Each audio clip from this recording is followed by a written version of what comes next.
Welcome back to Romania, Mr. Kasparov. You are here again for the Superbet Chess Classic. So I will start with a question about chess. But it's also a political issue.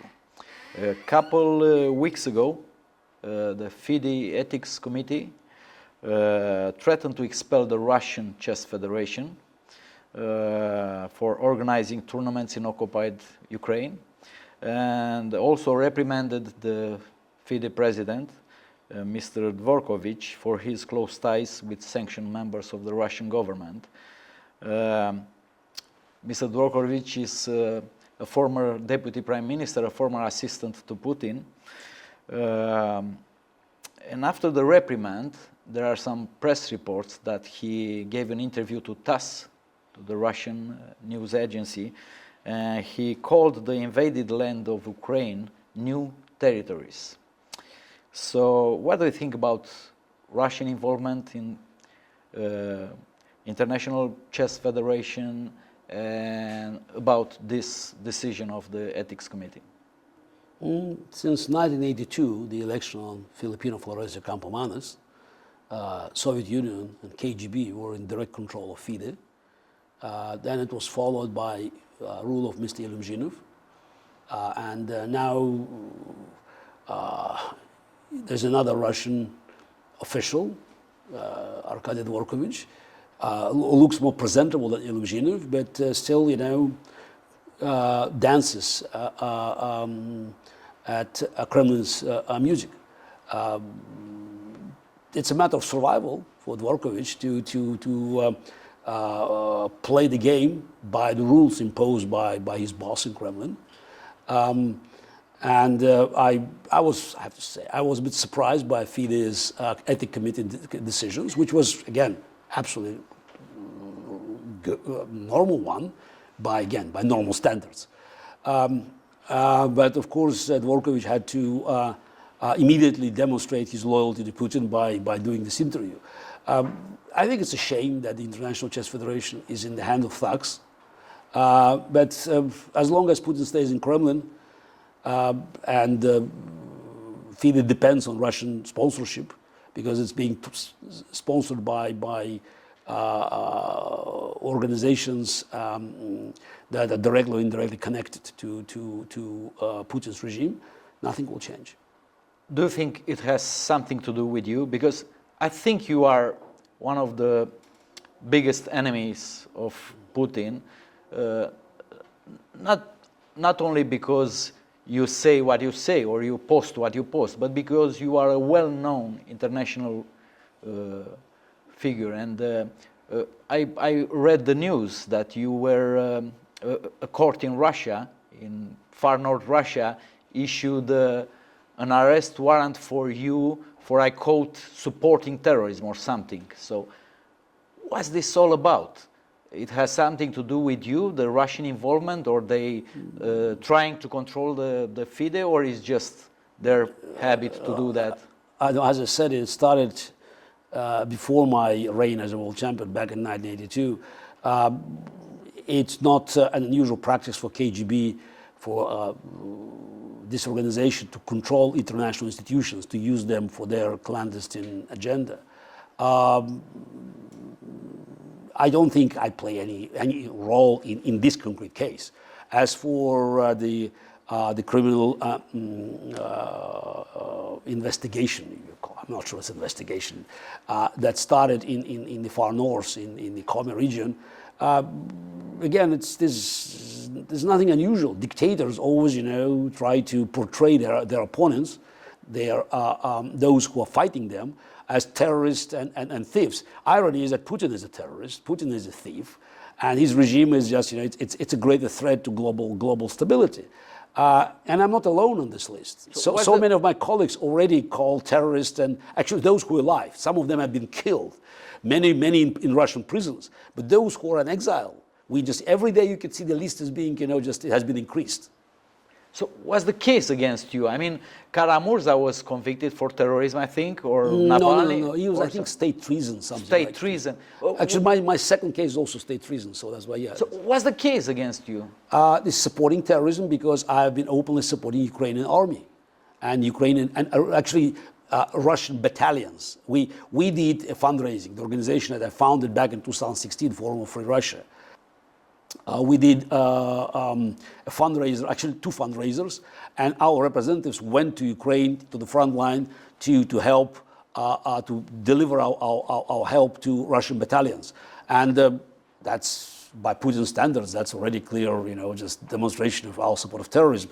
And as I said, it's many of my colleagues that are not as well known as myself, they're also on that list, on this case. So the number of people who are being accused of terrorism in Russia growing every day. And at the same time, Russia is accepting Taliban as a legitimate partner, removing Taliban from the list of terrorists. So this decision of this court in Russia, it's affecting you in somehow. I mean, you are traveling all over the world. Not all over the world. Not all over the world. Not in Russia, of course. Not in Belarus, probably.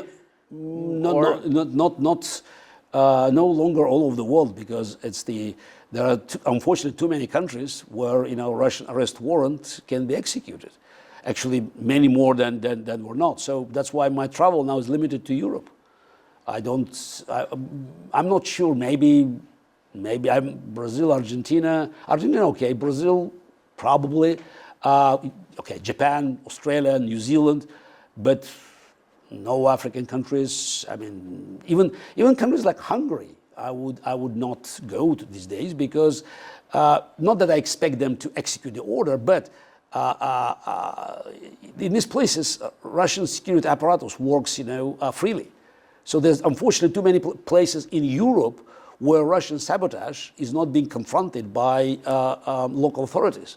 Obviously, again, Romania is not one of them. So that's why Romania, Poland, Baltic nations, Nordic countries, Germany, Netherlands. So that's okay. But again, I said, cities like Vienna, I would go there without any great necessity.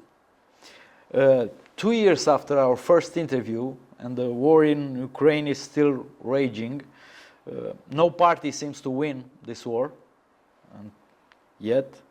2 weeks ago, we have a peace summit in Switzerland, and then a couple of days ago, President Zelensky says he is working for a peace plan, but no news about peace from Kremlin.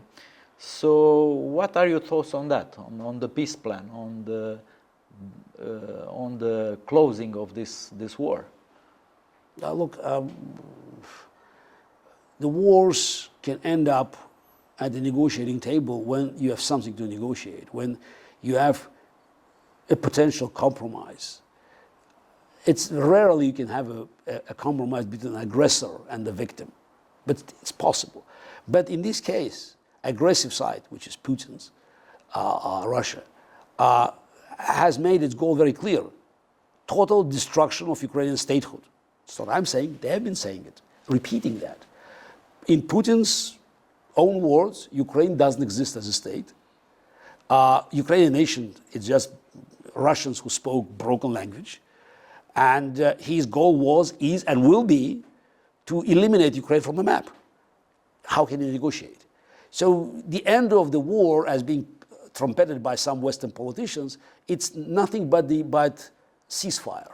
Yeah, you can achieve ceasefire, still unlikely in my opinion, but it's possible. But that means that the war will resume later on, because this war can end up only with 2 scenarios. One is Putin wins and Ukraine disappears. Second, Ukraine wins and Putin regime collapses. There's no third way.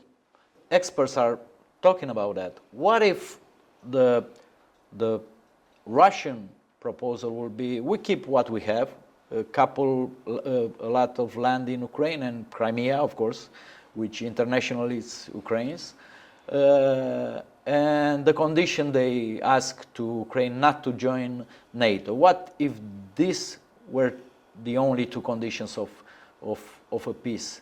Do you think this is possible from the Ukrainian part or not? I'm not. I'm Russian. I cannot answer for Ukrainians. What do you think about this proposal, though? I think it rewards Putin. It rewards aggression. And by the way, it's even this one. It's for Putin. It will be a temporary solution. He will use this break as opportunity to build his bases and to move forward. Putin's regime needs war to survive. That's very simple. Everything else is just, it's a temporary.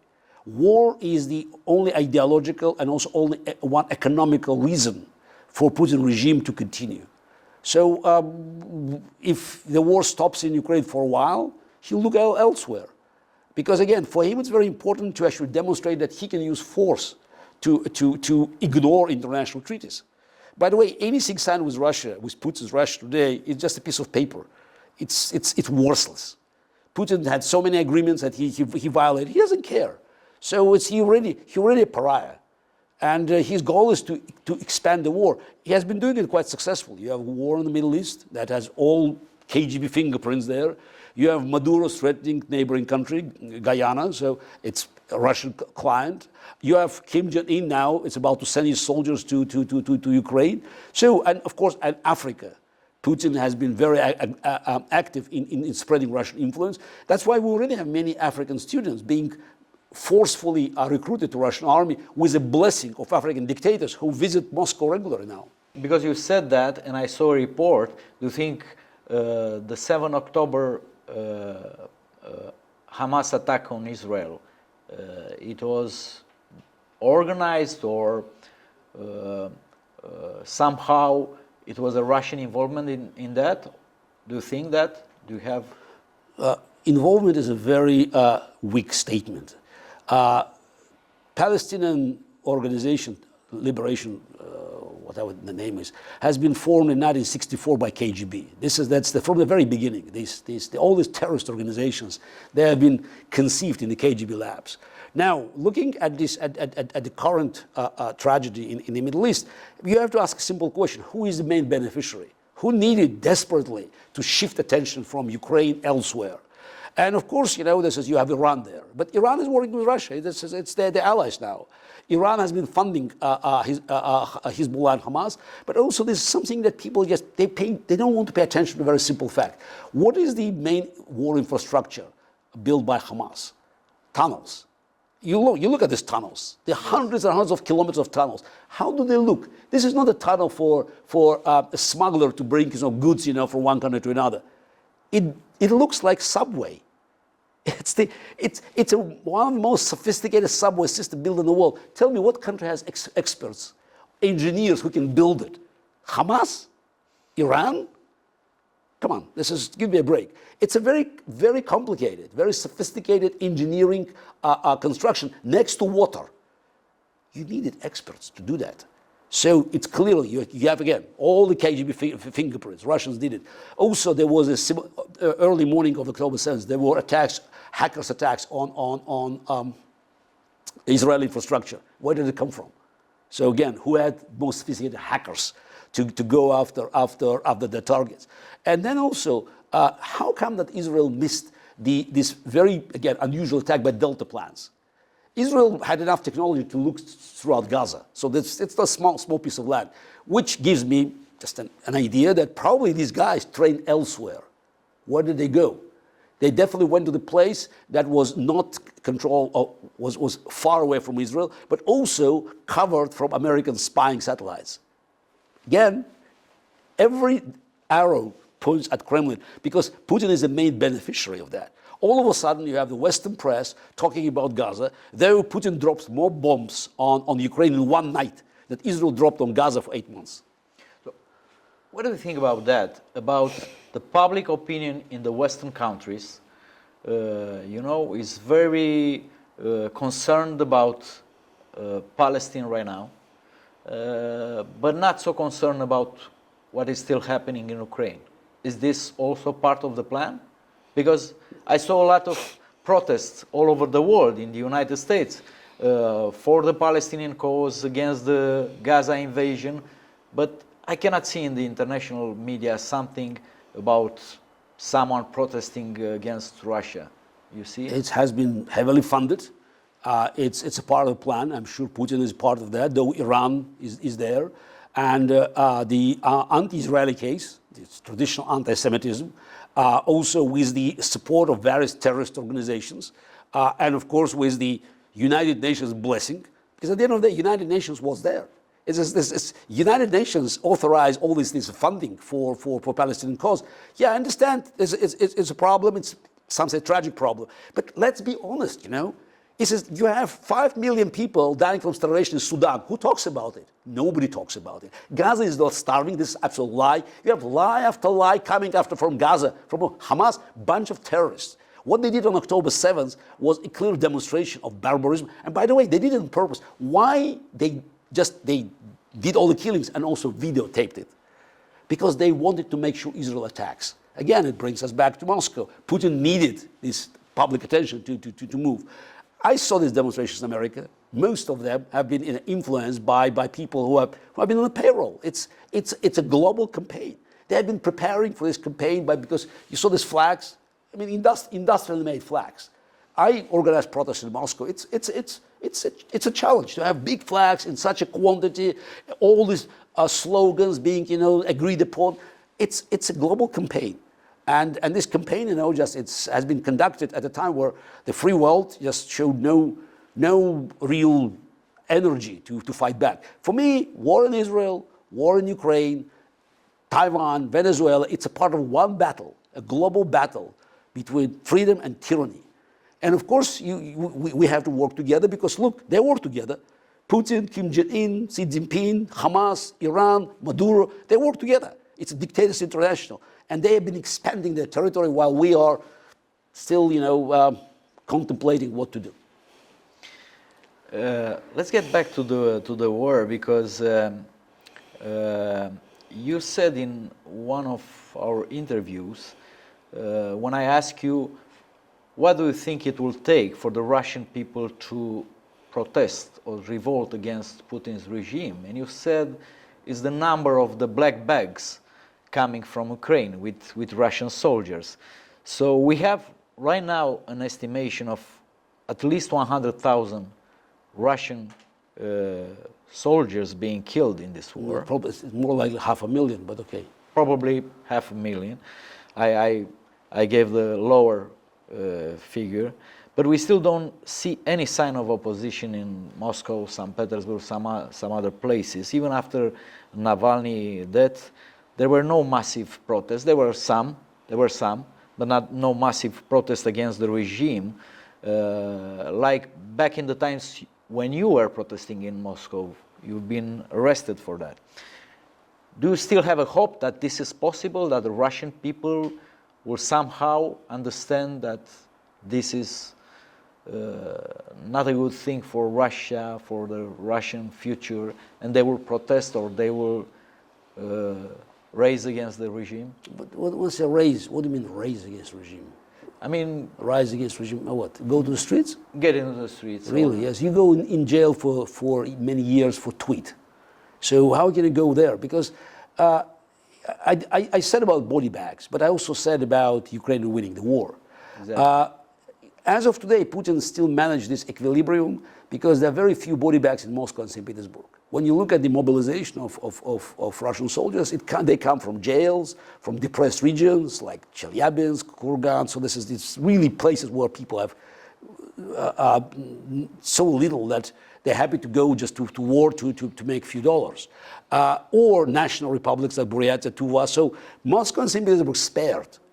And that's what matters, because you don't see what's happening elsewhere. Russia is too big. And Putin, again, looking for African recruits and now North Koreans to make sure that he doesn't cross this bridge. He doesn't bring too many people from capitals, two major megapolises in Russia, to create potentially a potential for not revolt, but some kind of protest. But the key, of course, is how the war goes. In the minds of Russians, Russia is against the world. The world is conspiring against Russia.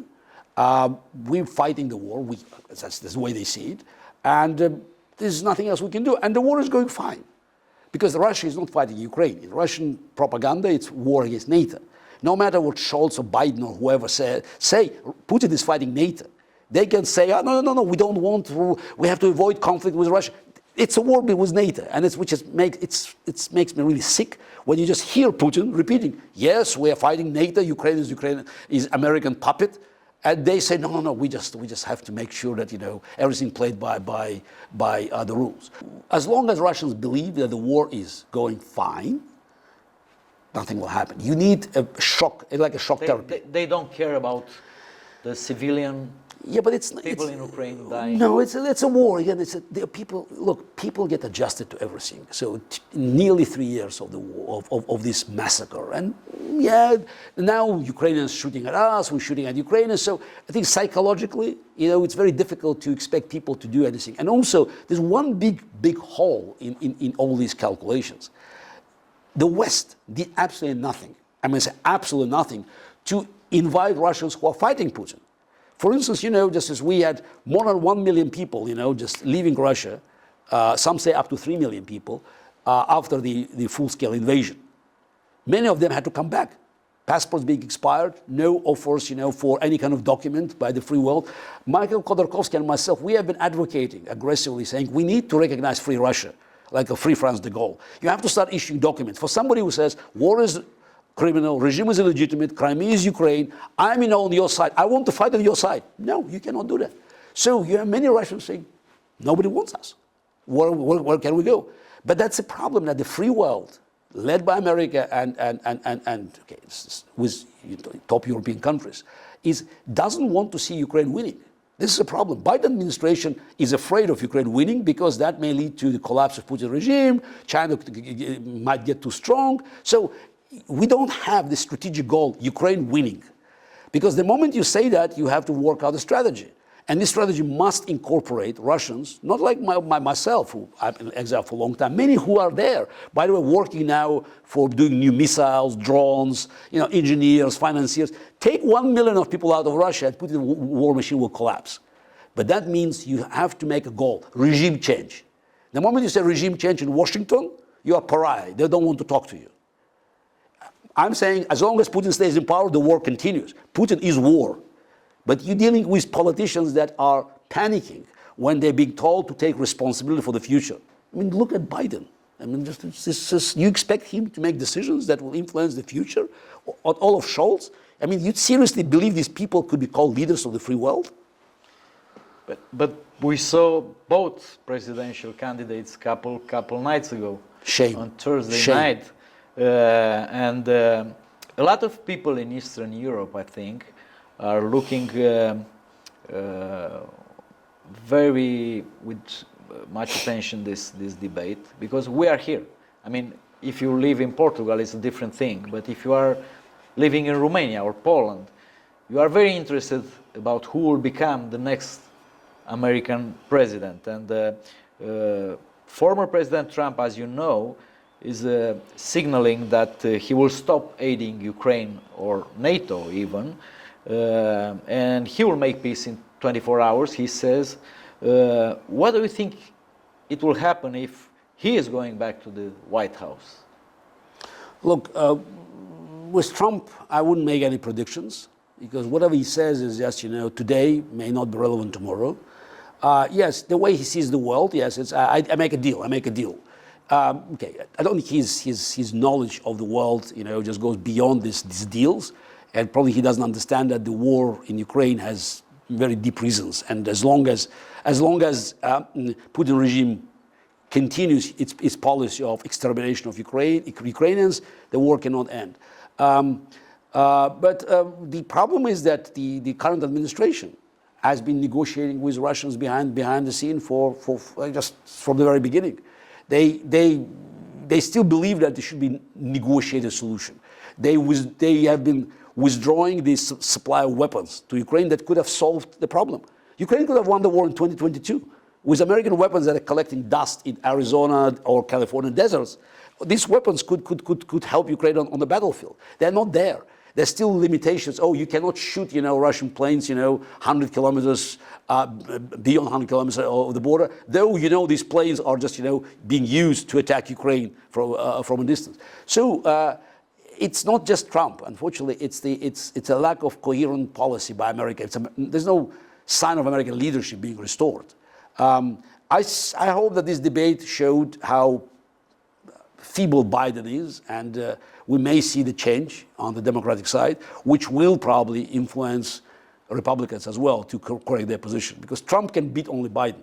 Any generic Democrat, moderate Democrat, I think may be insurmountable challenge to Trump. But the fact is that you had two candidates that showed the world nothing but weakness and corruption. I mean, for me, it's really bad day for America. As you know, Romania has accepted to donate one Patriot system. Yeah. We have only 4. Yeah. 2 of them, or the third will be operational till the end of the year. But only 2 of them were operational, and we accepted to donate from these 4 systems, 1 to Ukraine. But then I saw a lot of European and NATO countries with tens of Patriot systems. They didn't accept to donate any one of them to Ukraine. What's your take on that? They follow American instructions. It's all about the United States. Ukraine still. But the United States also asked Romania to donate it. One, yes, but again, it's just, you have to put pressure. So this is yes. As for we have great difference in the approach. Romania, Poland, Lithuania, Latvia, Estonia, Finland. So these countries have genetic memory of what is Russian occupation, and they understand that Ukraine is one stop. So you have to, unless Putin is being stopped in Ukraine, he may go elsewhere. So Romania is not an exception. But the problem is you go further west, and the mood is changing. Actually, by the way, you mentioned Portugal. I think it's at the highest anti-Putin sentiments in the country, in Portugal. Ironically, I don't know, just ironically. This is. I was just talking about distance, not about exactly, Portugal. But ironically, it's 90% plus, highest in Europe. So it's the. But again, it brings us back to the plan.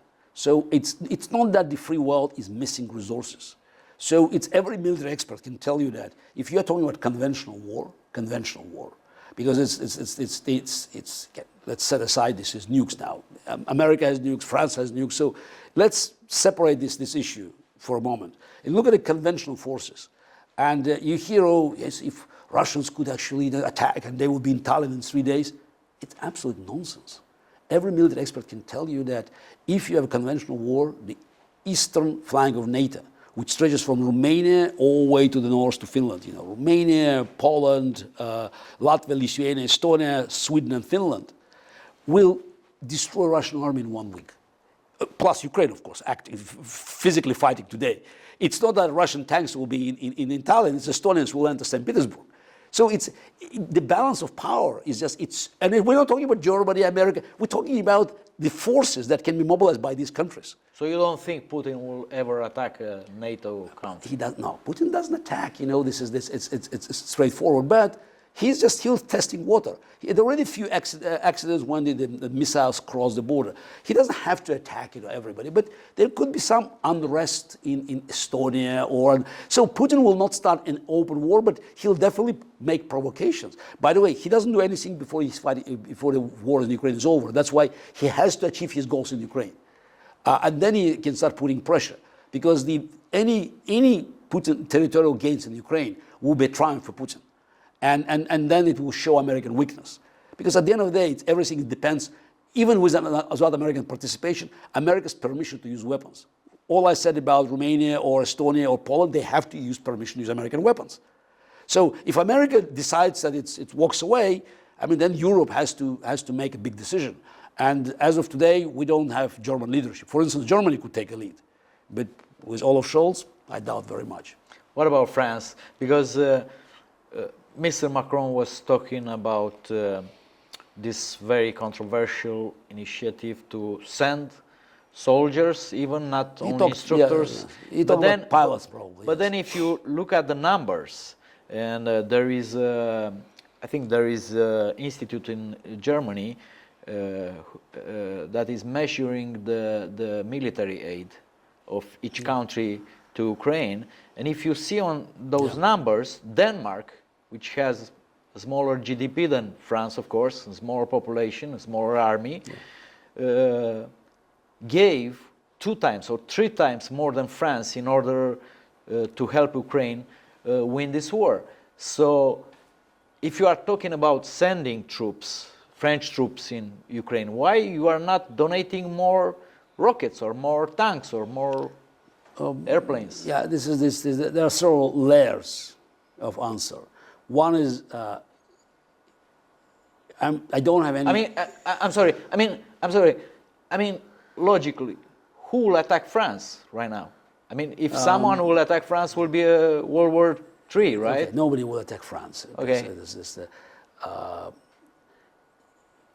I believe, and it's just my belief, you make all speculations, that the amount of help provided to Ukraine is probably more significant than is being publicly announced. And I will not be surprised if one day we'll find out that countries like France, for instance, offered more help to Ukraine than they publicly admitted. That's one. Two is Macron is a desperate situation now. You see his domestic situation. But there are other problems. So he wants to, of course, he wants to be a de Gaulle. He wants to play a role of unifier of Europe. But he has certain limitations. One of them is the French economy depends on nuclear energy. Because France is a leading power that using nuclear power stations. The nuclear power stations need uranium. The main source of uranium for France came from Niger. This country recently has been taken over by Russians. So Russians now have their hands on the main supply of uranium to France. So he has to maneuver. So, and that's a problem. Putin's global game put the West in defensive. And if you look, for example, at the African map, which is the biggest source of very important mineral elements, like rare earths, for instance, for mobile systems, it's being taken over by Russians and Chinese because America walked away. It just shows no political will to fight back. France now has been losing influence in the region, which is quite ironic that Russian and Chinese neo-colonialism is taking over Africa by fighting old colonialism that is just it's piece of history. So while I've been critical of Macron openly, I think the problem now is not so much Macron, but the problem is Germany. Germany is a country that could take a lead. Germany had enough economic power, and only today, or not a few days ago actually, Rheinmetall, which is Germany's largest weapon manufacturer, announced that they would be boosting the production of artillery shells and will start supply to Ukraine. Germany alone could supply Ukraine with everything it needed if Scholz's promise of 100 billion euros that he made after Putin's invasion in February 2022 had materialized earlier. We are often comparing Putin with Hitler for obvious reasons, and today's Russia with the Third Reich. I mean, it's becoming more of a dictatorship. But as we know, there are some differences. One, you mentioned it, is the nuclear threat.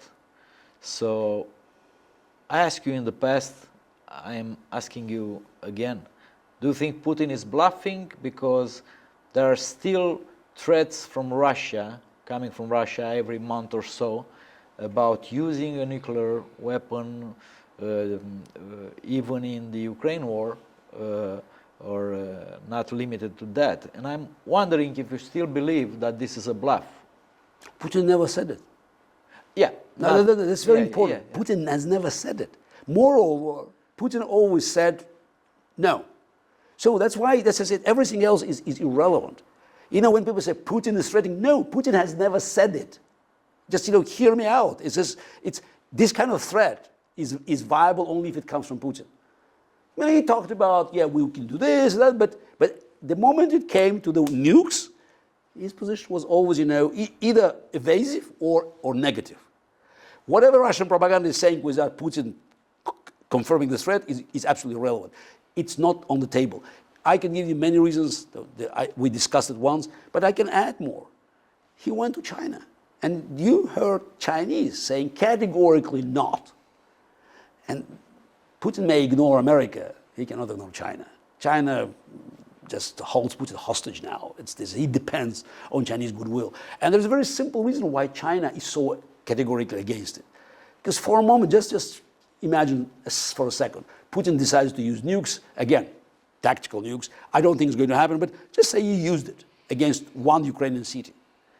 It doesn't have much of the war effect, but what will happen in the world? The moment nukes being used, even the tactical nukes, it sends a signal all over the place. You have to get nukes to protect yourself. Now, how long will it take for Japan, South Korea, and Taiwan to get nukes? 6 months?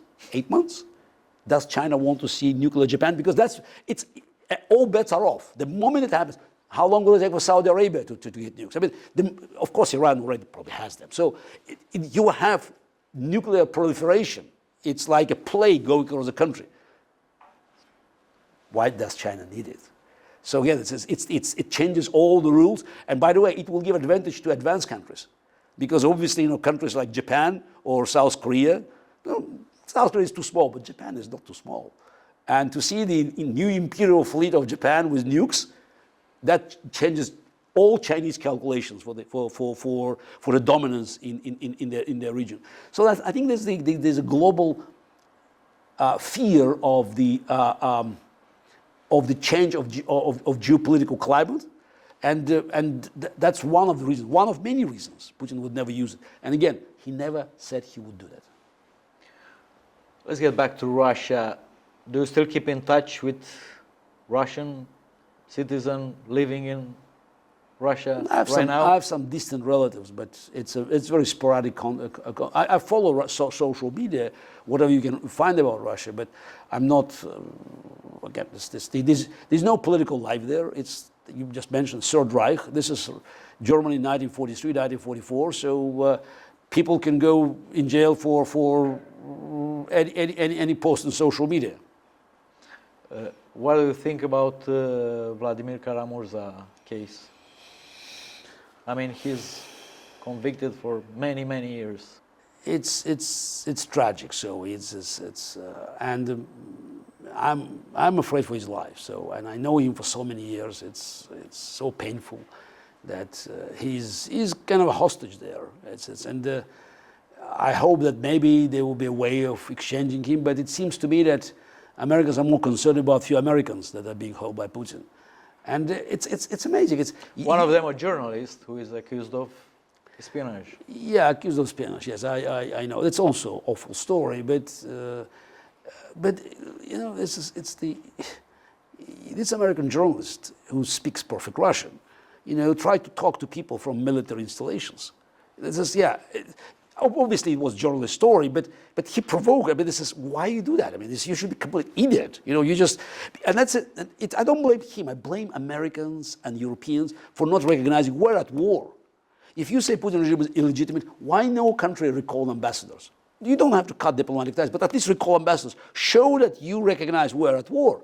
And Evan Gershkovich is a victim of the belief that, we're still somehow, playing a game. It's not a game, it's war. It's life and death. And sooner the world recognizes that we are at war, we'll act like we are at war. We're at war only in Russia. I mean, an American journalist can be arrested of trumped-up charges in Russia, but a Russian journalist is not arrested in New York for whatever with. The Russian journalist is another story, but we still have Russian oligarchs. We still have many officials of Putin Russia traveling. They're traveling. The most victims of sanctions are just ordinary Russians who are trying to escape Putin regime. So because they can't get any registration and any residence permits or any documents to actually to be integrated in the free world. But Putin's officials, they still travel. You can just go to Marbella, you can go to Côte d'Azur. They're still there. I'm not even talking about Dubai, of course, where just or other places like that. So again, it's a policy full of double standards, and show the message. Show the message that you are serious. So Putin is still trading Russian oil. Russian oil is still being sold, and that's why he has the money. You want to win the war? Follow the money. Cut the funding. And it seems that again, it's like step by step, just trying to play by the rules that have been developed during the peacetime. I mean, Europe spent how many months and endless hours of negotiations with Orban. Why are you negotiating with Orban? Orban is a Putin stooge. Expel him for 6 months, suspend his membership. They say, we cannot do that because it's Europe. I said, yeah, but the rules have been developed in peacetime. If you're already at war, which means somebody already violated the rules, you just have to show that you're serious. Suspend him for 6 months, cut funding, he'll come back begging you to help. So because his own country, Hungarians don't want to go back under Russian occupation. So just show the will, show that you have, some strengths. Again, I'm seeing some progress. The fact is that the Estonian Prime Minister, Kaja Kallas, the new Iron Lady, is now being nominated to be number 3, basically, in the European structure. This is High Commissioner responsible for foreign policy and defense. That's great news. It seems that Eastern Europeans are just gradually, just taking over. But what the cost? The Ukrainians paid in hundreds of thousands of lives, and the whole world now is basically in jeopardy. Mr. Kasparov, thank you so much for this interview, and I hope to see you again. Absolutely, soon. but hopefully next time we'll have something positive to discuss. Thank you so much. Thank you.